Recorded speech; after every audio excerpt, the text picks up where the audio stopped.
സാബ് അക്കാഡമിയുടെ പുതിയ വീഡിയോയിലേക്ക് എല്ലാവർക്കും സ്വാഗതം. നമുക്കിന്ന് നോൺ പെർഫോമിംഗ് അസറ്റിനെ കുറിച്ച് പഠിക്കാം. അതായത് നമ്മുടെ കേരള ബാങ്ക് സിലബസ് പ്രകാരം recent trends in Indian banking എന്ന് പറയുന്ന ആ യൂണിറ്റിലെ ഒരു ഭാഗമാണ് നോൺ പെർഫോമിംഗ് അസറ്റ് എന്ന് പറയുന്നത്. ഈ നോൺ പെർഫോമിംഗ് അസറ്റ് എന്താണെന്ന് ആ പേരിൽ നിന്ന് തന്നെ നമുക്ക് മനസ്സിലാവും. പെർഫോം ചെയ്യാത്ത അസറ്റുകളാണ് നോൺ പെർഫോമിംഗ് അസറ്റ് എന്ന് പറയുന്നത്. അപ്പൊ അതിന്റെ ഡെഫിനേഷൻ മുതൽ നമുക്കൊന്ന് പഠിച്ചു പോകാം. A non-performing asset, NPA, is a loan or debt instrument where the borrower has not made interest or principal payments for a certain period of time. അതായത് നോൺ പെർഫോമിംഗ് അസറ്റ്, പെർഫോം ചെയ്യാത്ത asset എന്ന് പറയുന്നത് ഒരു വായ്പയോ അല്ലെങ്കിൽ ഒരു ലോണോ, അത് ലോണോ ഡെപ്റ്റ് ഇതിലേത് ആവാം. അങ്ങനെ ഒരു ഇൻസ്ട്രുമെന്റ് എടുക്കുകയാണെങ്കിൽ ആ ബോറോവർ, ഒരു വ്യക്തി വായ്പ എടുത്ത് പോയിട്ട് അതില് റീപേയ്മെന്റുകളും നടത്തുന്നില്ല. പ്രിൻസിപ്പൽ ആയിക്കോട്ടെ, അതുപോലെ ഇൻട്രസ്റ്റ് ആയിക്കോട്ടെ, അങ്ങനെ ഒരു റീപേയ്മെന്റും ഒരു പീരീഡ് ഓഫ് ടൈമിൽ നടത്തിയിട്ടില്ലെങ്കിൽ അങ്ങനെയുള്ള അസറ്റുകളെയാണ് നമ്മൾ നോൺ പെർഫോമിംഗ് അസറ്റ് എന്ന് ക്ലാസിഫൈ ചെയ്യുന്നത്. എന്താണ് നോൺ പെർഫോമിംഗ് അസറ്റ്? ഒരു വ്യക്തി അല്ലെങ്കിൽ ഒരു വ്യക്തി ആയിക്കോട്ടെ, ഒരു സ്ഥാപനത്തിന് അല്ലെങ്കിൽ നമ്മളൊരു കമ്പനി ആയിക്കോട്ടെ, എന്തായിക്കോട്ടെ, ഒരു ലോൺ എടുത്തു, ഒരു വായ്പ ഒരു ബാങ്കിൽ നിന്ന് എടുത്തു. ഈ വായ്പയിൽ നമ്മൾ റീപേയ്മെന്റ് നടത്തുന്നില്ല. കറക്റ്റ് ആയിട്ടൊരു വായ്പ എന്ന് പറഞ്ഞു കഴിഞ്ഞാൽ മന്ത്ലി നമ്മൾ അതിന്റെ റീപേയ്മെന്റ് നടത്തണം. അങ്ങനെ റീപേയ്മെന്റുകളൊന്നും നടത്താതെ വന്ന് ഒരു പീരീഡ് ഓഫ് ടൈമിൽ ആ റീപേയ്മെന്റുകൾ നടത്താതെ വന്നു കഴിഞ്ഞാൽ ആ ഒരു അസറ്റുകളെ, ആ വായ്പയെ എന്താണ് നോൺ പെർഫോമിംഗ് അസറ്റ് എന്ന് ക്ലാസിഫൈ ചെയ്യും. Non-performing assets are loans or advances issued by a banks or financial institutions that no longer bring in money for the lender since the borrower has failed to make payments on the principal and interest of the loan for at least 90 days. Non-performing asset എന്ന് നമ്മൾ നേരത്തെ പറഞ്ഞു, ഒരു വായ്പ എടുത്തു കഴിഞ്ഞ് അതൊരു ബാങ്കിൽ നിന്നാവാം, ഒരു ഫിനാൻഷ്യൽ സ്ഥാപനത്തിൽ നിന്നാവാം, ഒരു വായ്പ എടുത്ത് ആ വായ്പക്കാരൻ അതിന് കുടിശ്ശിക വരുത്തി കഴിക്കുമ്പോഴാണ് അത് നോൺ പെർഫോമിംഗ് അസറ്റായി മാറുന്നത്. അത് ഒരു പീരീഡ് ഓഫ് ടൈം എന്ന് പറയുന്നത് എന്താണ്? ഒരു 90 ദിവസത്തിന്റെ ഉള്ളിൽ, അതായത് 90 ദിവസം വരെ അയാൾ റീപേയ്മെന്റ് നടത്താതെ വന്നു കഴിഞ്ഞാൽ അത് നോൺ പെർഫോമിംഗ് അസറ്റ് എന്ന ക്ലാസിഫിക്കേഷനിൽ വരുന്നില്ല. 90 ദിവസത്തിന് മേലെയാണ് അവർ റീപേയ്മെന്റ് നടത്താതെ വരികയാണെങ്കിൽ അത് നോൺ പെർഫോമിംഗ് അസറ്റ് ആയി മാറും. നമ്മൾ ചുരുക്കത്തിൽ പറയുമ്പോൾ എന്താണ് നോൺ പെർഫോമിംഗ് അസറ്റ് എന്ന് പറയുന്നത്? ഒരു സ്ഥാപനത്തിൽ നിന്ന് വായ്പയെടുത്ത് ആ വായ്പക്കാരൻ തിരിച്ചടവുകൾ 90 ദിവസത്തിന് മേലെ വീഴ്ച വരുത്തുകയാണെങ്കിൽ അങ്ങനെയുള്ള അസറ്റുകളെയാണ്, അങ്ങനെയുള്ള ലോണുകളെയാണ് നമ്മൾ നോൺ പെർഫോമിംഗ് അസറ്റ് എന്ന് പറയുന്നത്. ഇനി നമ്മളിപ്പോ ഇങ്ങനെ ആലോചിക്കാട്ടെ, ഞാനൊരു കാര്യം കൂടെ പറയാം. നോൺ പെർഫോമിംഗ് അസറ്റ്, അങ്ങനെ ഈ അസറ്റ് എന്ന് പറയുന്നത് ആലോചിക്കുക. അസറ്റ് എന്ന് പറയുമ്പോൾ നമ്മൾ ഒരു സ്ഥാപനത്തിന്റെ അസറ്റ് അല്ലേ എന്ന് ചിന്തിക്കാം. നമ്മൾ ആലോചിക്കുക, ഒരു സ്ഥാപനം എന്ന് പറയുന്നത്, അതായത് ഒരു ബാങ്കിങ് സ്ഥാപനത്തിനെ സംബന്ധിച്ചാണെങ്കിൽ ആ ബാങ്കിങ് സ്ഥാപനത്തിന് എന്താണ്, അതിന്റെ വായ്പ എടുത്തിട്ട് ആ ലോണിന്റെ തിരിച്ചടവിൽ നിന്ന് കിട്ടുന്ന ഇൻട്രസ്റ്റ് ആണ് അതിന്റെ വരുമാനം. അപ്പൊ അതൊരു അസറ്റാണ്. അപ്പൊ ലോൺ എന്ന് പറയുന്നത് ഒരു അസറ്റ് സൈഡിലാണ്, ബാലൻസ് ഷീറ്റിൽ നമ്മൾ അസറ്റ് സൈഡിലാണ് വരുന്നത്. അതിൽ നിന്നുള്ള ഇൻട്രസ്റ്റ് അതിന്റെ ഇൻകം ആണ്. ആ ഇൻട്രസ്റ്റ് ഇല്ലാതെ വരുമ്പോൾ ആ അസറ്റ് എന്ന് പറയുന്നത് നമുക്ക് ലഭിക്കാതെയാണ് വരുന്നത്. അതുകൊണ്ട് തന്നെയാണ് അത് നോൺ പെർഫോമിംഗ് അസറ്റ് എന്നറിയപ്പെടുന്നത്. മനസ്സിലായില്ല? അല്ലെങ്കിൽ നമ്മൾ ആലോചിക്കുന്നതാണ് അസറ്റ് എന്ന് പറയുന്നത്, അത് നോൺ പെർഫോമിംഗ് ലോൺ എന്ന് പറഞ്ഞൂടെ എന്നൊക്കെ ചിന്തിക്കുക. അതുകൊണ്ടാണ് അത് അസറ്റ്. അതായത് ആ ഒരു വരുമാനമാണ് ഒരു ഫിനാൻഷ്യൽ ഇൻസ്റ്റിറ്റ്യൂഷന്റെ വരുമാനം എന്ന് പറയുന്നത്. അവരുടെ വായ്പകൾ കൊടുത്തിട്ട് അതിൽ നിന്ന് ലഭിക്കുന്ന വരുമാനമാണ് അവരുടെ വരുമാനം എന്ന് പറയുന്നത്. അപ്പൊ അങ്ങനെയുള്ള അസറ്റ് ഇല്ലാതാവുമ്പോഴാണ് ഇതിനെ നോൺ പെർഫോം ചെയ്യാത്ത അസറ്റ് എന്ന് പറയുന്നത്. RBI പറയുന്ന ഡെഫിനിഷൻ എന്താണെന്ന് നോക്കാം. Technical definition by RBI on non performing asset on different cases. പല കേസുകളുണ്ട്. വായ്പകൾ തന്നെ പല കേസുകളിലുള്ള വായ്പകളുണ്ട്. അങ്ങനെയുള്ള വായ്പകളിൽ എങ്ങനെയൊക്കെയാണ് ഓരോ വായ്പകളിലും നോൺ പെർഫോമിങ്ങിനെ ഡിഫൈൻ ചെയ്തിരിക്കുന്നത്, RBI, reserve bank of India എങ്ങനെയൊക്കെയാണ് ഡിഫൈൻ ചെയ്തിരിക്കുന്നത് നോക്കാം. Non performing asset is A loan or an advance where interest and or installment of principal remain overdue for a period of more than 90 days in respect of a term loan. അതായത് ഒരു term ലോണിനെ സംബന്ധിച്ച്, ഒരു വായ്പയെ സംബന്ധിച്ചാണെങ്കിൽ അതിന്റെ പ്രിൻസിപ്പളോ അതല്ലെങ്കിൽ അതിന്റെ ഇൻട്രസ്റ്റോ, അതിന്റെ ഇൻസ്റ്റാൾമെന്റുകള്, principal ഇൻസ്റ്റാൾമെന്റുകളോ അല്ലെങ്കിൽ ഇൻട്രസ്റ്റോ ഒക്കെ അടയ്ക്കാതെ വന്ന് 90 ദിവസം കഴിഞ്ഞു കഴിഞ്ഞാൽ അതിനെ, ആ 90 ദിവസത്തിൽ ഓവർ ഡ്യൂ വന്നു കഴിഞ്ഞാൽ അതിനെ നമ്മൾ NPA, അതായത് നോൺ പെർഫോമിംഗ് അസറ്റ് ആയി ക്ലാസിഫൈ ചെയ്യും. NPA is a loan or an advance where interest and or installment of principal remain overdue for a period of more than 90 days in respect of term loan. Term ലോണിനെ സംബന്ധിച്ച് നമ്മൾ എന്താ പറയുന്നത്? 90 ദിവസത്തിന്റെ ഇത് വന്നു കഴിഞ്ഞാൽ ടേം ലോണിനെ സംബന്ധിച്ച് അതെന്തായി മാറും? അത് NPA ആയി മാറും. The account remains out of order in respect of N over draft cash credit. അതായത് ക്യാഷ് ക്രെഡിറ്റോ അല്ലെങ്കിൽ ഓവർ ഡ്രാഫ്റ്റ് ആണെങ്കിൽ അത് ഔട്ട് ഓഫ് ഓർഡർ ആവുന്ന സമയത്ത്, അതിന്റെ പ്രവർത്തനങ്ങൾ ഔട്ട് ഓഫ് ഓർഡർ ആവുന്ന സമയത്താണ് അതിനെ നോൺ പെർഫോമിംഗ് അസറ്റ് ആയി കൺസിഡർ ചെയ്യുന്നത്. ഓവർ ഡ്രാഫ്റ്റ് അല്ലെങ്കിൽ ക്യാഷ് ക്രെഡിറ്റ് എന്ന് പറയുമ്പോൾ ആ അക്കൗണ്ടുകൾ ഔട്ട് ഓഫ് ഓർഡർ ആകുമ്പോഴാണ് അതിനെ NPA ആയി കണക്കാക്കുന്നത്. The bill remains overdue for a period of more than 90 days in the case of bills purchased and discounted. Bill purchase ചെയ്തിട്ട് അല്ലെങ്കിൽ ഡിസ്കൗണ്ട് ചെയ്ത് അതിന്റെ ആ എമൗണ്ട് 90 ദിവസത്തിന് മേലെയായിട്ട് ഓവർ ഡ്യൂ ആണെങ്കിൽ ആ കേസിൽ അതിനെ NPA എന്ന് പറയുന്നു. അതായത് ഒരു ബില്ലിന്റെ കേസിൽ, ബിൽ ഓഫ് എക്സ്ചേഞ്ചിന്റെ കേസിലാണെങ്കിൽ ആ ബില്ല് പർച്ചേസ് ചെയ്തിട്ടോ അല്ലെങ്കിൽ ഡിസ്കൗണ്ട് ചെയ്തതിന് ശേഷം അതിന്റെ 90 ഡേയ്സ് അവന് ഓവർ ഡ്യൂ വരികയാണെങ്കിൽ 90 ഡേയ്സ് ആയിട്ടും അതിന്റെ ഫണ്ട് റീപേയ്മെന്റ് നടന്നിട്ടില്ലെങ്കിൽ അല്ലെങ്കിൽ കിട്ടിയിട്ടില്ലെങ്കിൽ അത് ആ സമയത്തെയാണ് നമ്മൾ നോൺ പെർഫോമിംഗ് അസറ്റ് ആയിട്ട് കൺസിഡർ ചെയ്യുന്നത്. The installment of principal or interest thereon remains overdue for 2 crop seasons for short duration period. അതായത് ക്രോപ്പ് ലോണിന്റെ കേസിലാണെങ്കിൽ രണ്ട് ക്രോപ്പ് സീസൺസ് ഉണ്ടല്ലോ, 2 വിളവായ്പകളുടെ ഇടയിൽ ആയിട്ടും ഇൻസ്റ്റാൾമെന്റുകൾ അടച്ചിട്ടില്ലെങ്കിൽ അതിനെ NPA ആയി കണക്കാക്കുന്നു. ക്രോപ്പ് ലോണിന്റെ കേസിലാണെങ്കിൽ 2 ക്രോപ്പ് സീസൺസുകളെ ഡ്യൂറേഷനിൽ അതിൽ ഓവർ ഡ്യൂ വന്നിട്ടുണ്ടെങ്കിൽ അങ്ങനെയാണെങ്കിൽ നമ്മൾ NPA എന്ന് പറയുന്ന കൺസിഡറേഷനിൽ പെടുത്തുന്നത്. The installment of principal or interest thereon remains overdue for 2 crop seasons for short duration crops. The installment of principal or interest thereon remains overdue for 1 crop season for long duration crops. ഈ സ്ഥാനത്ത് അത് short duration ക്രോപ്സിന്റെ കേസിലാണ് നമ്മൾ 2 crop season പറയുന്നത്. എന്നാൽ long duration crops, അതായത് long ടൈമിലുള്ള crops loans കൊടുക്കുന്നില്ലേ, അങ്ങനത്തെ കേസിലാണെങ്കിൽ ആ ഓവർ ഡ്യൂ എന്ന് പറയുന്നത് 1 ക്രോപ്പ് സീസണിലാണ് പറയുന്നത്. ലോങ് ഡ്യൂറേഷൻ ക്രോപ്സിന്റെ കേസിലാണെങ്കിൽ 1 ക്രോപ്പ് സീസണിലെ ഓവർ ഡ്യൂ വന്നു കഴിഞ്ഞാൽ നമ്മൾ അത് NPA ആയി കൺസിഡർ ചെയ്യും.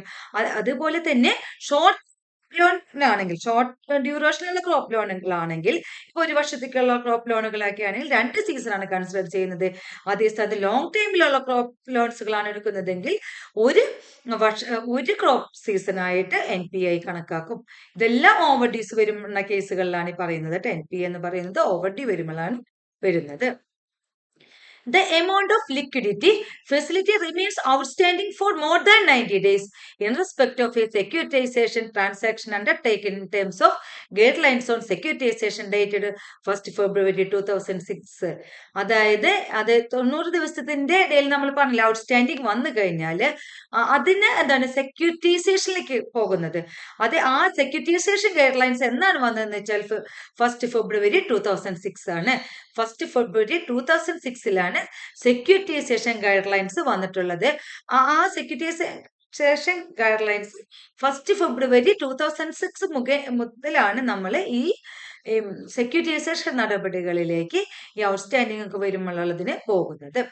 In respect of derivative transactions, the overdue receivables representing positive mark-to-market value of derivative contract, if this remains unpaid for a period of 90 days from the specified due date for payment. Irrespective of derivative transactionന്റെ കേസുകളാണെങ്കിൽ the overdue receivables representing positive mark-to-market value of a derivative contract, if this remains unpaid for a period of 90 days from the specified due date for payment. അതേ derivative ട്രാൻസാക്ഷന്റെ കേസുകളിലാണെങ്കിൽ 90 ദിവസം തന്നെ പറയുന്നത് ആ പേയ്മെന്റിന്റെ due date കഴിഞ്ഞിട്ട് ആ 90 ദിവസം കഴിഞ്ഞിട്ടാണെങ്കിൽ അങ്ങനത്തെ കേസുകൾ വരുമ്പോഴാണ് അത് NPA ആയി കൺസിഡർ ചെയ്യുന്നത്. അതായത് നമ്മൾ RBI റെഗുലേഷൻ പ്രകാരമുള്ള NPA ഓരോ വിഭാഗത്തിൽ നമ്മൾ പഠിച്ചു കഴിഞ്ഞു. ഇനി നമുക്ക് സിംപ്ലി നോൺ പെർഫോമിംഗ് അസറ്റ് എന്താന്ന് നോക്കാം. നോൺ പെർഫോമിംഗ് അസറ്റ് ഞാൻ ഇത്രയും ഡീറ്റെയിൽ ആയിട്ടൊക്കെ പറയുന്നത് നമ്മൾക്ക് വരുന്ന സ്റ്റേറ്റ്മെന്റ് ടൈപ്പ് ക്വസ്റ്റ്യൻസ് ആണ്. അതുകൊണ്ടാണ് കൂടുതൽ നോട്ട് ഇത്രയും എക്സ്പാൻഡ് ചെയ്ത് പറയുന്നത്. അപ്പൊ എല്ലാം നിങ്ങൾ പഠിച്ചപ്പോൾ non-performing asset is an asset of a bank that has failed to produce any income to the bank. അതായത് നോൺ പെർഫോമിംഗ് അസറ്റ് എന്ന് പറയുമ്പോൾ സിംപ്ലി ആയിട്ട് എന്താ പറയുന്നത്, ഒരു ബാങ്കില് അതിന്റെ അസറ്റ് കൊണ്ട് ഇൻകം ഒന്നും പ്രൊഡ്യൂസ് ചെയ്യാൻ പറ്റുന്നില്ല. ഇൻകം പ്രൊഡ്യൂസ് ചെയ്യുന്ന നേരത്തെ അവർക്ക് തോൽവിയാണ് ഉണ്ടാകുന്നത്. അത് ചെയ്യാൻ പറ്റുന്നില്ലെങ്കിൽ അങ്ങനെയുള്ള അസറ്റുകളെയാണ് നമ്മൾ നോൺ പെർഫോമിംഗ് അസറ്റ് എന്ന് പറയുന്നത്. Non-performing asset is an asset of a bank that has failed to produce any income to the bank. A non-performing asset can be defined as a credit facility in respect of which the interest or installment remained due for 90 days. നേരത്തെ ഞാൻ പറഞ്ഞു, പൊതുവെ പറയുമ്പോൾ എന്താണ് 90 days ആയിട്ട് ഇൻട്രസ്റ്റുകളോ വേറെ ഇൻസ്റ്റാൾമെന്റുകളോ ഒന്നും വരാത്ത കേസുകളിലാണ് അതിനെയാണ് നമ്മൾ നോൺ പെർഫോമിംഗ് അസറ്റ് എന്ന് പറയുന്നത്. അതിൽ RBI റെഗുലേഷൻ അനുസരിച്ച് ഓരോന്നിന്റെ വ്യത്യസ്തമായിട്ടുള്ള ഇത് നമ്മൾ പഠിച്ചു കഴിഞ്ഞു. ഇനി പൊതുവെ പറയുമ്പോൾ എന്താണ് പറയുന്നത് എന്ന് വെച്ചാൽ ഇൻസ്റ്റാൾമെന്റുകൾ പൊതുവെ കൂടുതൽ നമ്മൾ ലോണുകളാണല്ലോ കൊടുക്കുന്നത് ബാങ്കിങ് ഇൻസ്റ്റിറ്റ്യൂഷൻ. അതുകൊണ്ടാണ് പൊതുവെയായിട്ട് 90 ഡേയ്സിൽ ഇൻട്രസ്റ്റോ ഇൻസ്റ്റാൾമെന്റോ വരാത്ത കേസുകളിൽ അതിനെ നോൺ പെർഫോമിംഗ് അസറ്റ് ആയിട്ട് കൺസിഡർ ചെയ്യുന്നു എന്ന് പറയുന്നത്. On the recommendation of Narasimhan Committee by the RBI in 1991, RBI has issued, അതായത് ഈ NPA നോൺ പെർഫോമിംഗ് അസറ്റ് എന്ന് പറയുന്നത് ക്ലാസിഫൈ ചെയ്തത് നരസിംഹൻ കമ്മിറ്റിയാണ്. അപ്പൊ ആരാണ് നോൺ പെർഫോമിംഗ് അസറ്റ് എന്ന് പറയുന്നത് റെക്കമെൻഡ് ചെയ്തതെന്ന് ചോദിച്ചാൽ അത് നരസിംഹൻ കമ്മിറ്റിയാണ്. 1991 നരസിംഹൻ കമ്മിറ്റിയുടെ റിപ്പോർട്ട് അനുസരിച്ചാണ് RBI ആണ് നോൺ പെർഫോമിംഗ് അസറ്റ് എന്ന് പറയുന്ന ക്ലാസിഫിക്കേഷൻ കൊണ്ടുവന്നത്. അപ്പൊ ഏത് കമ്മിറ്റിയാണ്? നരസിംഹൻ കമ്മിറ്റി. അപ്പൊ 1991 RBI അതിന് ഇഷ്യൂ ചെയ്യുന്നത് ഈ അസറ്റുകളെ രണ്ടായി ക്ലാസിഫൈ ചെയ്യുന്നു. എന്താണ് അസറ്റുകളെ രണ്ടായി ക്ലാസിഫൈ ചെയ്യുന്നു? Performing asset and non performing asset. അസറ്റുകളെ എന്തായിട്ടാണ് ക്ലാസിഫൈ ചെയ്യുന്നത്? Performing asset and non performing asset. അപ്പൊ assets are mainly classified in to performing assets and non performing assets. ഈ പെർഫോമിംഗ് അസറ്റ് ആണ് സ്റ്റാൻഡേർഡ് അസറ്റ് എന്ന് പറയുന്നത്. പെർഫോമിംഗ് അസറ്റിന് പറയുന്നത് എന്താണ്? Standard asset. അപ്പൊ സ്റ്റാൻഡേർഡ് അസറ്റ് എന്ന് പറഞ്ഞാൽ പെർഫോമിംഗ് അസറ്റ് എന്ന് പറഞ്ഞാൽ ഒന്ന് തന്നെയാണ്. പെർഫോമിംഗ് അസറ്റ് RBI രണ്ടായിട്ട് ക്ലാസിഫൈ ചെയ്തു. അതൊന്ന് പെർഫോമിംഗ് അസറ്റ് എന്നും രണ്ട് നോൺ പെർഫോമിംഗ് അസറ്റ് എന്നാണ്. അത് എന്തിന്റെ അടിസ്ഥാനത്തിലാണ്? നരസിംഹൻ കമ്മിറ്റിയുടെ റിപ്പോർട്ടിനനുസരിച്ചാണ് ക്ലാസിഫിക്കേഷൻ ഉണ്ടായത് പെർഫോമിംഗ് അസറ്റ് എന്നും നോൺ പെർഫോമിംഗ് അസറ്റ് എന്നും. ആ പെർഫോമിംഗ് അസറ്റിനെ എന്താണ് പറയുന്നത്? സ്റ്റാൻഡേർഡ് അസറ്റ് എന്നും. നോൺ പെർഫോമിംഗ് അസറ്റിനെ substandard asset, doubtful asset and loss asset. Non performing അസറ്റിനെ മൂന്നായി ക്ലാസിഫൈ ചെയ്യുന്നു: substandard asset, doubtful asset and loss asset. Substandard asset, doubtful asset and loss asset. നമുക്ക് മൊത്തത്തിൽ ഇതിനെ ക്ലാസിഫൈ ചെയ്യുകയാണെങ്കിൽ 4 കാറ്റഗറിയാണ്: standard asset, substandard asset, doubtful asset and loss asset.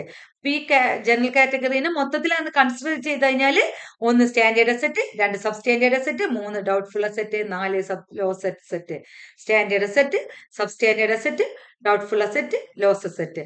അങ്ങനെ 4 category ആയിട്ട് നമ്മൾ തരംതിരിച്ചിരിക്കുന്നു. നമുക്ക് ഓരോന്ന് എന്താന്ന് പഠിക്കാം. Standard asset. സ്റ്റാൻഡേർഡ് അസറ്റ് എന്ന് പറയുമ്പോൾ തന്നെ നമുക്കറിയാം അതായത് പെർഫോമിംഗ് അസറ്റ് ആണ്, പെർഫോം ചെയ്യുന്ന അസറ്റ് ആണ്. അപ്പൊ അവിടെ കുടിശ്ശികകളൊന്നും വരുന്നില്ല. Standard assets are those assets which do not cause any problem to the bank. ബാങ്കിന് യാതൊരുവിധ പ്രോബ്ലങ്ങളും കൊണ്ടുവരാത്ത അസറ്റുകളെയാണ് നമ്മൾ സ്റ്റാൻഡേർഡ് അസറ്റ് എന്ന് പറയുന്നത്. Standard assets are those assets which do not cause any problem to the bank. Standard assets are those assets which do not cause any problem to the bank. They are treated as performing asset. എന്താണ് അതിനെ performing asset ആയിട്ടാണ് നമ്മൾ treat ചെയ്യുന്നത്. അതിന് നമുക്ക് എങ്ങനെയാണ് provisions നോക്കാം.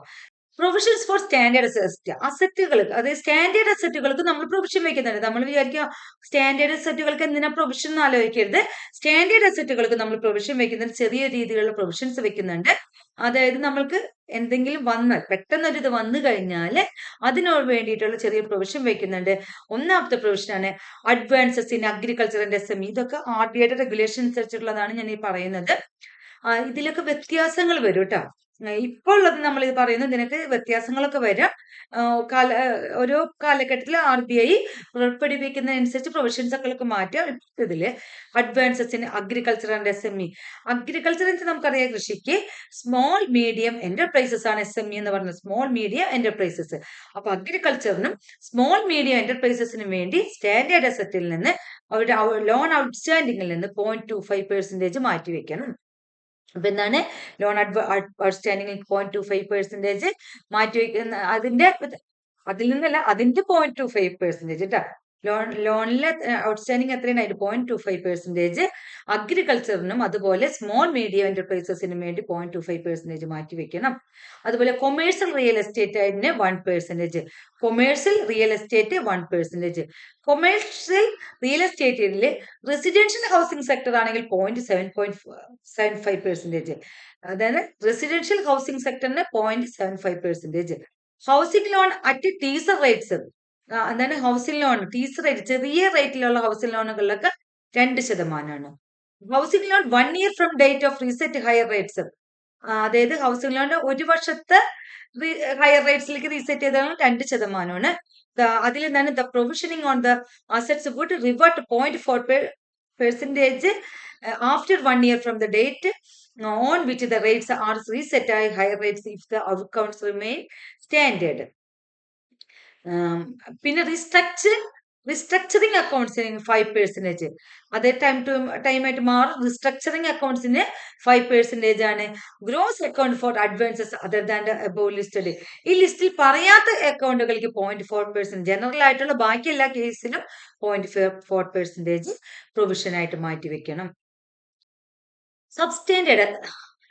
അടുത്താണ് സബ്സ്റ്റാൻഡേർഡ് അസറ്റ്. സബ്സ്റ്റാൻഡേർഡ് അസറ്റ്സ് എന്ന് പറഞ്ഞാൽ എന്താണ്? Substandard assets are those asset which have been classified as NPA for period not exceeding 12 months. Substandard asset എന്ന് പറയുന്നത് നമുക്കറിയാം ഒരു അസറ്റ് നോൺ പെർഫോമിംഗ് അസറ്റ് ആയി മാറുന്നത് 90 ദിവസത്തിന് മേലെ ഡ്യൂസ് വരുന്ന അസറ്റുകളെയാണ് നമ്മൾ എന്താ പറയുന്നത്? നോൺ പെർഫോമിംഗ് അസറ്റ് എന്ന് പറയുന്നത്. ആ നോൺ പെർഫോമിംഗ് അസറ്റിൽ സബ്സ്റ്റാൻഡേർഡ് അസറ്റ് എന്ന് പറയുന്നത് 12 മാസത്തില് അധികരിക്കാത്ത, അതായത് ആ അസറ്റിന്റെ ഓവർഡ്യൂസ് എന്ന് പറയുന്നത് 12 മാസത്തിനുള്ളിലുള്ളതാണെങ്കിൽ, അതായത് 1 വർഷത്തിനിടയിലാണെങ്കിൽ അതിന് നമ്മൾ സബ്സ്റ്റാൻഡേർഡ് അസറ്റ് എന്ന് പറയുന്നു. 12 മാസം വെച്ചാൽ നമുക്കറിയാം 1 വർഷം. അപ്പൊ 1 വർഷത്തിൽ അധികരിക്കാത്ത NPA ഉള്ള പീരീഡിനെയാണ് നമ്മൾ സബ്സ്റ്റാൻഡേർഡ് അസറ്റ് എന്ന് പറയുന്ന ക്ലാസിഫിക്കേഷനിൽ ഉൾപ്പെടുത്തുന്നത്.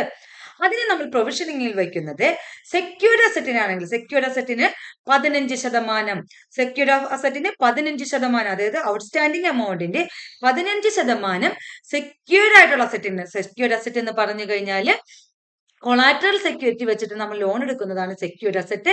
ആ സെക്യൂർഡ് അസറ്റിന്റെ 15% നമ്മൾ പ്രൊവിഷൻ വെച്ചിരിക്കണം. അൺസെക്യൂർഡ് അസറ്റ് നമ്മൾ പേഴ്സണൽ ലോൺ പോലെയുള്ള അസറ്റ് ലോണുകളാണ്. ലോണുകളാണ്. ആ അൺസെക്യൂർഡ് ലോണുകൾക്ക് ഔട്ട്സ്റ്റാൻഡിംഗ് എമൗണ്ടിന്റെ 25% പ്രൊവിഷൻ ആയിട്ട് വെക്കണം. ഔട്ട്സ്റ്റാൻഡിംഗ് എമൗണ്ട് എത്രയുണ്ട് അതിന്റെ 25% നമ്മൾ പ്രൊവിഷൻ മാറ്റി വെച്ചിരിക്കണം. അതിൽ നിന്ന് ചില കേസുകളിൽ 20% മതി. അറിയാലോ എന്താണ് നമ്മൾ ഓരോ ബാലൻസ് ഷീറ്റ്, അതായത് ഫിനാൻഷ്യൽ സ്റ്റേറ്റ്മെന്റുകൾ അവസാന കാലഘട്ടത്തിൽ റെഡിയാക്കുമ്പോൾ നമ്മളിങ്ങനെ നോക്കും സ്റ്റാൻഡേർഡ് അസറ്റ് ആണോ, അത് യാതൊരുവിധ NPA ഒന്നും വരാത്ത അസറ്റുകൾ. അപ്പൊ അതിന് ചെറിയ രീതിയിൽ നമ്മൾ പറഞ്ഞ പ്രൊവിഷൻസ് വെക്കാം. സബ്സ്റ്റാൻഡേർഡ് അക്കൗണ്ട് 12 മാസത്തിനുള്ളിലുള്ളതാണെങ്കിൽ അത് സബ്സ്റ്റാൻഡേർഡ് അക്കൗണ്ട്. അപ്പൊ അതിന് നമ്മൾ ഇത്ര ശതമാനം വെച്ച്, അപ്പോൾ ഇത്ര ഔട്ട്സ്റ്റാൻഡിംഗ് ആയിട്ട് ഈ സബ്സ്റ്റാൻഡേർഡ് അസറ്റുകൾ ഉണ്ട്, അതിന് ഇത്ര ഔട്ട്സ്റ്റാൻഡിംഗ് ഉണ്ട്, സബ്സ്റ്റാൻഡേർഡ് അക്കൗണ്ട് ഇത്ര ഔട്ട്സ്റ്റാൻഡിംഗ് ഉണ്ട്, അതിന് ഇത്ര പ്രൊവിഷൻ വെക്കണം. അതിൽ നിന്ന് ക്ലാസിഫൈ ചെയ്യും. സെക്യൂർഡിന് 15%, അൺസെക്യൂർഡിന് 25%, ചില കേസുകളിൽ അത് 20% മതി. അങ്ങനെ നമ്മൾ പ്രൊവിഷൻ മാറ്റി വെക്കുന്നതാണ് പറയുന്നത് കേട്ടോ. അപ്പൊ അടുത്തത് എന്താണ്? നമുക്ക് എന്താണെന്ന് നോക്കാം. Doubtful asset. ഡൗട്ട്ഫുൾ അസറ്റ് എന്ന് പറയുന്നത് എന്താണ്?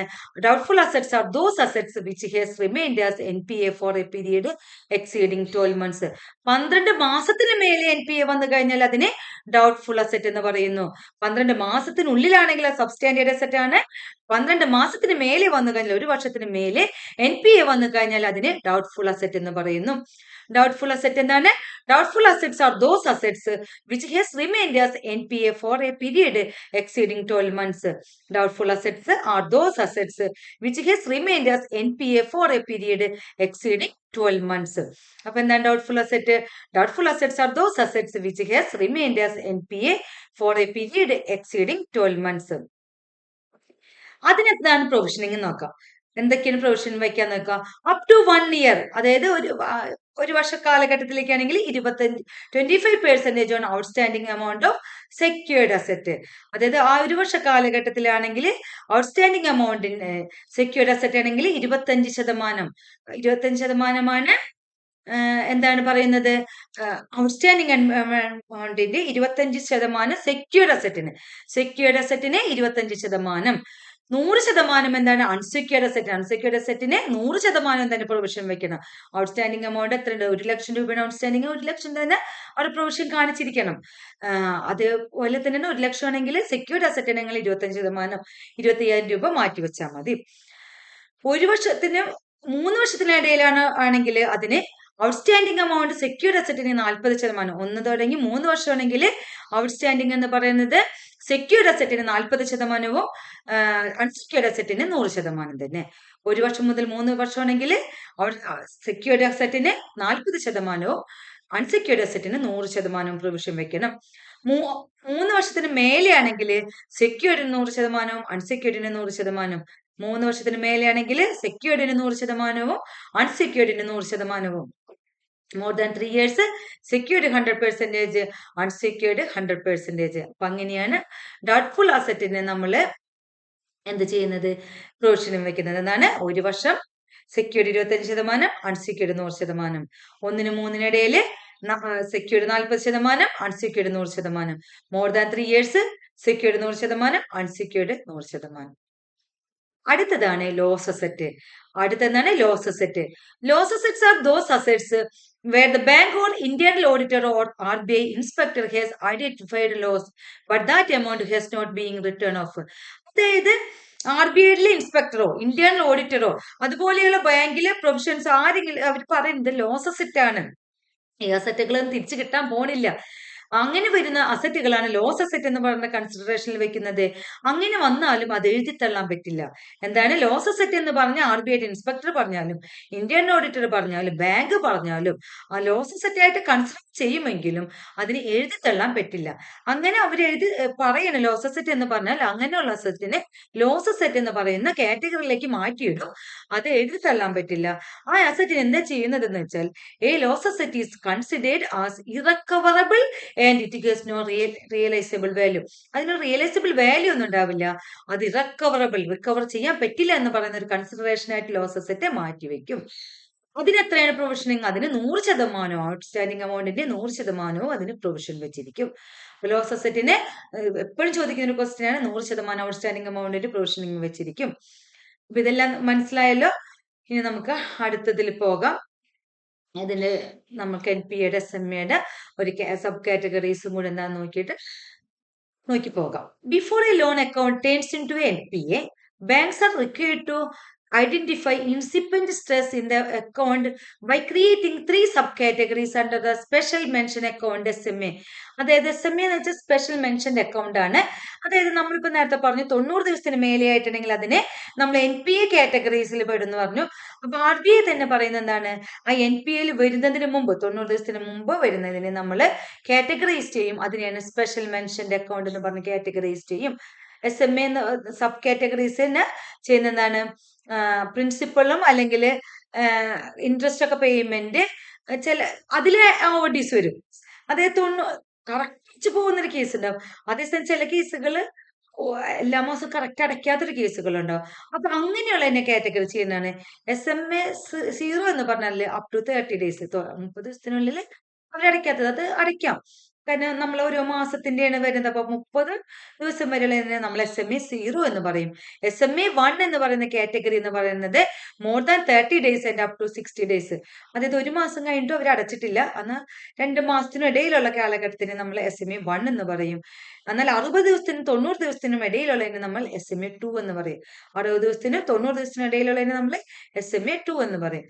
അപ്പൊ ഇതും ചോദിച്ചു SMA 1 SMA 2 ഒക്കെ എന്താന്ന് അറിയാൻ വേണ്ടിയിട്ടാണ്. അതും കൂടെ നമ്മളൊന്ന് പഠിച്ചു വെച്ച് പോകാം. അതായത് എന്താണ്, നമ്മൾക്ക് അറിയാം NPA എന്ന് പറയുന്ന കാറ്റഗറി 90 ദിവസത്തിന് മേലെ കുടിശ്ശിക വരുന്നതിനാണ് നമ്മൾ NPAയിൽ വരുന്നത്. അതിനിടയിൽ നമുക്ക് അതിന് താഴെയുള്ള കാലഘട്ടത്തിൽ കുടിശ്ശിക വരാം. അതിന് കാറ്റഗറൈസ് ചെയ്യുന്നതാണ് സ്പെഷ്യൽ മെൻഷൻഡ് അക്കൗണ്ട് എന്ന് പറയുന്നത്. അതിൽ 30 ദിവസം വരെയുള്ള കാലഘട്ടത്തിൽ SMA 0, SMA special mentioned account 0 എന്ന് പറയും. അതായത് അവിടെ കുടിശ്ശികയില്ല. SMA 1 എന്ന് പറയുന്നത് 30-നും 60-നും ഇടയിലുള്ളത്. SMA 2 എന്ന് പറയുന്നത് 60-നും 90-നും ഇടയിൽ കുടിശ്ശിക വരുന്നത്. അപ്പൊ അത് മനസ്സിലായല്ലോ. ഇനി in the case of revolving credit facilities like cash credit, overdraft, SMA, sub categories will be as follows. നമ്മൾ നേരത്തെ തന്നെ പഠിച്ചു. ലോണിന്റെ അല്ലാണ്ട് ഓവർ ഡ്രാഫ്റ്റിന്റെ അല്ലെങ്കിൽ മറ്റുള്ള ക്യാഷ് ക്രെഡിറ്റിന്റെ ഒക്കെ കേസിലാണെങ്കിൽ എങ്ങനെയാണെന്ന് നോക്കാം. അപ്പൊ അതെങ്ങനെയാണെന്ന് വെച്ചാല് സബ് കാറ്റഗറീസിൽ വരുമ്പോൾ outstanding balance remains continuously in excess of the sanctioned limit or drawing power whichever is lower for a period of. അതായത് നമുക്ക് ഓഡിയിൽ ഇത്ര നമ്മൾ പറഞ്ഞിട്ടുണ്ടാവും. അതില് ആ പറഞ്ഞ പീരീഡില് നമ്മൾ ആ ലിമിറ്റിന്റെ എമൗണ്ട് അതിലില്ലെങ്കിൽ, അതിൽ കുറവാണ് അതിൽ കാണുന്നതെങ്കിൽ ഇതിനെയാണ് വെച്ച് ക്ലാസിഫൈ ചെയ്യുന്നു. SMA 1 എന്ന് പറയുന്നത് അങ്ങനെ ഇല്ലാതെ വരുമ്പോൾ 30 ദിവസത്തിനും 60 ദിവസത്തിനും മേലെയുള്ളതിനെ SMA 1 എന്ന് പറയുന്നു. 30 ദിവസത്തിന് മേലെ 60 ദിവസത്തിനുള്ളിൽ എന്ത് പറയുന്നത്, നമ്മൾ ഓഡിയിൽ നമ്മൾ പറഞ്ഞിട്ടുള്ള ആ എമൗണ്ടിൽ താഴെയാണ് കിടക്കുന്നതെങ്കിൽ നമുക്കറിയാലോ ഓരോ മാസം അത് വരുമ്പോൾ അതിനേക്കാൾ താഴെ വന്നു കഴിഞ്ഞാൽ SMA 1-ൽ നിന്നും SMA 2 എന്ന് പറഞ്ഞാല് 60-നും 90 ദിവസത്തിനിടയിലും ആ പറയുന്ന എമൗണ്ടിനേക്കാൾ താഴെ വന്നു കഴിഞ്ഞാൽ SMA 2 എന്ന് പറയുന്നു. അപ്പൊ ഇത് നമുക്ക് മനസ്സിലായല്ലോ. Above mentioned instructions on classification of borrower accounts into SMA categories are applicable for all loans, including retail loans, other than agriculture advances governed by crop season-based asset classification norms, irrespective of size of exposure of the bank. അതായത് ഈ SMA category ബാക്കി എല്ലാ ലോണുകളിലേക്കും ബാധകമാണ്. എന്നാൽ crop ലോണുകൾക്ക് അത് ബാധകമല്ല. എന്താണ്, crop season ലോണുകളില്ലേ, agriculture advances ഗവൺ ചെയ്യുന്ന ക്രോപ്പ് ലോണുകൾക്ക് ഈ SMA കാറ്റഗറി ബാധകമല്ല. അപ്പൊ ഇത്രയും കാര്യങ്ങൾ നമ്മൾ പഠിച്ചു കഴിഞ്ഞു. ഇത് നന്നായിട്ട് നിങ്ങൾ ഇന്ന് പഠിക്കുക. നമ്മൾ ഈ ചാപ്റ്റർ എന്ന് പറയുന്നതിൽ നിന്ന് 4 മാർക്കിന്റെ ക്വസ്റ്റ്യൻ ഉണ്ട്. അത് 4 മാർക്കിന്റെ 5 വളരെ ചെറിയൊരു ചാപ്റ്റർ ആണ്. നമ്മൾ എല്ലാ ടോപ്പിക്കുകളിലും ഇനി ഒരു ടോപ്പിക്കും കൂടി എടുക്കാറുണ്ട്, ബാക്കിയെല്ലാം നമ്മൾ കവർ ചെയ്തു. ചെറിയൊരു ടോപ്പിക്കാണ്. ഞാൻ ഡീറ്റെയിൽ ആയിട്ട് എടുക്കുമ്പോൾ കുറച്ച് വലിയ വീഡിയോ ആയിട്ട് തോന്നുന്നുണ്ടെങ്കിലും വളരെ ചെറിയൊരു ചാപ്റ്റർ ആണ്. അത് നന്നായിട്ട് ഇത് പഠിച്ചു കഴിഞ്ഞ് 4 മാർക്ക് സ്കോർ ചെയ്യാൻ ഒരേ ഒരു ദിവസം മതി ഇത് പഠിച്ചു തീർക്കാൻ നമ്മൾക്ക്. അപ്പൊ ഇന്നത്തെ ദിവസം നമുക്ക് ഇതിനുള്ളതാണ്. ഞാൻ ഓരോ ദിവസവും അത് ഫുൾ വീഡിയോസ് തന്നെ റെഡിയാക്കുന്നത് ആ ഒരു ദിവസം കൊണ്ട് തീർക്കുക. അപ്പൊ അതിരുന്ന് പഠിക്കുക. അപ്പൊ നന്നായിട്ട് പഠിക്കണം. ഈ എക്സാമിന്, കേരള ബാങ്കിന്റെ എക്സാമിന് ഈ വീഡിയോ കാണുന്ന എല്ലാവരും ആ കേരള ബാങ്കിൽ ചെന്നിരിക്കുന്ന ആ ഒരു സീറ്റിലേക്ക് ചെന്നിരിക്കുന്ന ആ രീതിയിൽ പഠിക്കണം. നന്നായിട്ട് പഠിക്കുക. പഠിക്കുന്നതോടൊപ്പം തന്നെ നിങ്ങൾ ചെയ്യേണ്ട ഒരു കാര്യം കൂടിയുണ്ട്, റിവിഷനുകൾ നടത്തുക. ഇന്നലെ എടുത്തതും കൂടി ഇന്ന് പഠിച്ചു പോകണം. അങ്ങനെ റിവൈസ് ചെയ്തുകൊണ്ടിരുന്നാൽ മാത്രമേ കിട്ടുള്ളൂ, അല്ലെങ്കിൽ മറന്നു പോകും. അപ്പൊ ഓക്കെ, എല്ലാവരും നന്നായിട്ട് പഠിക്കാം. അതോടൊപ്പം തന്നെ എനിക്ക് നിങ്ങളോട് പറയാൻ കാര്യം കൂടി ഉണ്ട്. ഞാനൊരു ക്രാഷ് കോഴ്സ് നടത്തുന്നുണ്ട്. നിങ്ങൾക്ക് താല്പര്യം ഉണ്ടെങ്കിൽ നിങ്ങൾ വീഡിയോ കാണുക, വീഡിയോ കണ്ട് പഠിക്കുക. അതോടൊപ്പം തന്നെ നിങ്ങൾക്ക് അതൊരു ഫോളോ അപ്പ് ആക്ഷനും കൂടെ വേണമെന്നുണ്ടെങ്കിൽ ക്രാഷ് കോഴ്സ് നിങ്ങൾ താല്പര്യം ഉണ്ടെങ്കിൽ എന്റെ ഫോൺ നമ്പർ ഞാൻ താഴെ തന്നിട്ടുണ്ട്, അതിലേക്ക് ഒന്ന് വിളിച്ചാൽ മതി. 9895992160 ആണ് എന്റെ ഫോൺ നമ്പർ. അതിലേക്ക് വിളിക്കുക. അപ്പൊ ഞാനതിൽ ആഡ് ചെയ്യാം. അതേപോലെ തന്നെ വേറൊരു കാര്യം കൂടി ഞാൻ പറയാം. നിങ്ങൾക്ക് എന്റെ വീഡിയോ ഇനിയും കിട്ടാൻ വേണ്ടി നിങ്ങൾ എന്തായാലും സബ്സ്ക്രൈബ് ചെയ്യണം. സബ്സ്ക്രൈബ് ചെയ്താൽ നിങ്ങൾക്ക് എന്റെ വീഡിയോ ഇനിയും കിട്ടും. അതുപോലെ നിങ്ങൾ ലൈക്ക് ചെയ്യുക, പരമാവധി നിങ്ങൾ സുഹൃത്തുക്കൾക്ക് ഒന്ന് ഷെയർ ചെയ്യുക. Okay, thank you. ഇനി നമുക്ക് അടുത്ത ക്ലാസ്സിൽ നിന്ന് തന്നെ കാണാം.